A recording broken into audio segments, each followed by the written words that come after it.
Assalamualaikum warahmatullahi wabarakatuh. Perkenalkan, saya Kasmia dengan NPM 2023-10114. Di sini saya akan menjelaskan tentang Global Tech Solution. Baik, yang pertama itu bagaimana Global Tech Solution akan menyesuaikan produk dan layanan mereka untuk memenuhi kebutuhan pasar internasional. Ada 4, yaitu yang pertama adaptasi produk. Global Tech perlu menyesuaikan fitur produk agar relevan dengan kebutuhan lokal, misalnya bahasa, ukuran, desain, dan fungsi sesuai budaya atau iklim negara tujuan. Yang kedua, lokalisasi layanan. Layanan pelanggan harus tersedia dalam bahasa lokal dengan pemahaman konteks budaya dan hukum setempat. Ketiga, regulasi teknis dan standar. Produk dan layanan harus memenuhi standar sertifikasi di setiap negara, seperti CE di Eropa, UL di Amerika Serikat, atau SNI di Indonesia. Kemudian yang keempat, penelitian pasar lokal. Perusahaan harus melakukan studi pasar untuk memahami preferensi pelanggan, daya beli, dan tren teknologi di tiap negara. Soal kedua, apa sih strategi pemasaran yang optimal untuk memperkenalkan merek Global Tech Solution di pasar internasional? Yang pertama itu brand positioning global vs lokal. Strategi merek bisa menggunakan pendekatan global yang konsisten di semua negara atau global, kombinasi global dan lokal. Kedua, digital marketing multibahasa. Menggunakan iklan digital, SEO, dan media sosial dalam bahasa lokal agar lebih dekat dengan konsumen. Ketiga, kemitraan strategis lokal. Bekerja sama dengan distributor lokal, influencer lokal, atau agen penjualan lokal untuk meningkatkan kepercayaan dan penetrasi pasar. Dan yang keempat, partisipasi dalam pameran dan forum bisnis internasional.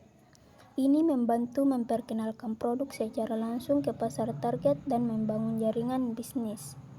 Soal ketiga, bagaimana Global Tech Solution akan mengelola risiko dan kepatuhan terhadap peraturan di pasar internasional yang berbeda. Pertama, kepatuhan regulasi internasional.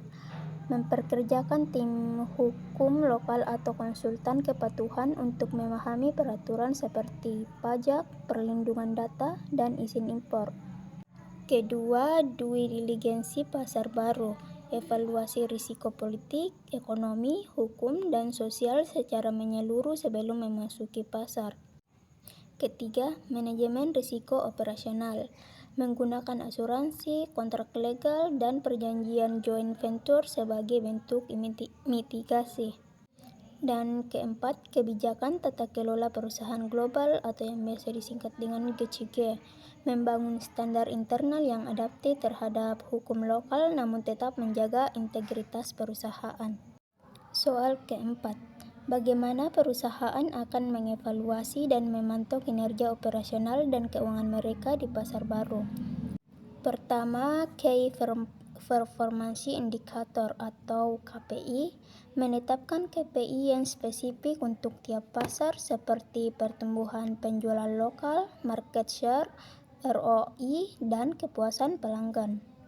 Kedua, sistem ERP global. Mengintegrasikan sistem informasi untuk melacak data real-time lintas cabang internasional. Ketiga, laporan kinerja berkala. Monitoring bulanan dan triwulan terhadap laporan laba rugi, neraca, dan cash flow setiap unit bisnis internasional. Dan keempat, audit internal dan eksternal. Melakukan audit untuk memastikan kepatuhan dan efisiensi operasional di tiap lokasi. Soal terakhir, apa strategi cadangan jika ekspansi internasional tidak memberikan hasil sesuai yang diharapkan? Pertama, ada exit strategi. Menyiapkan skenario keluar pasar seperti menjual unit bisnis lokal, menarik investasi, atau merger dengan mitra lokal. Kedua, restrukturisasi operasional. Mengubah model bisnis, memperkecil skala, atau pivot ke pasar niche yang lebih menguntungkan. Ketiga, evaluasi ulang produk dan segmen pasar. Menganalisis kembali apakah produk sesuai atau perlu disesuaikan dengan segmen yang lebih potensial. Keempat, diversifikasi wilayah pasar.